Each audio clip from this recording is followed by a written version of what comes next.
Okay, this is going to be a short video on how to make a custom skateboard, custom artwork that I've done, and then apply the Lucid grip tape, which is the best grip tape out there if you want to be able to show your artwork.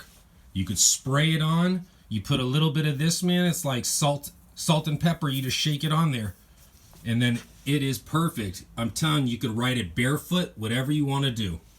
So here's the first skateboard. This one was made from a log that I had found that for some reason just had a great look to it. Here's the bottom. You can see it's an actual log. This is no joke of a skateboard. It is dangerous. I put freeboard trucks on this because I like the look of it. It just looks freaking like it's about to run over something. I don't even know. But going in the dirt with this is awesome. Let me tell you.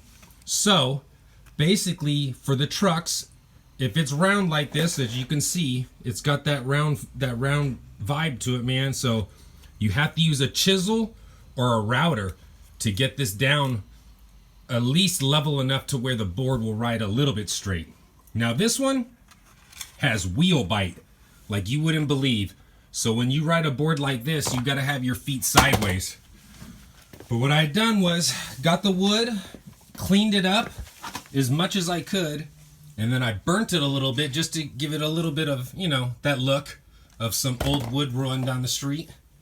And then I topped it off with these XT wheels, man, from like the 1990s, going old school. But these work.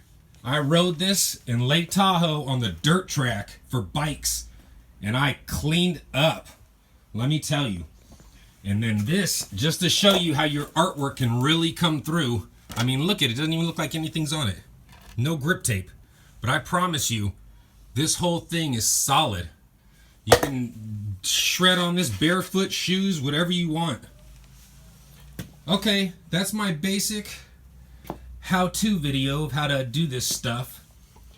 Now, for the Lucid grip tape, let me tell you, cleaning up the tube from the spray bottle, I don't even know. I still can't get that down. It says use water, but yeah, I've always had problems with that. That's one thing I would say. Be careful with that. But man, when you get done, you're going to have something bad. Okay, good luck on your builds. Hope you find a great piece of wood to work with.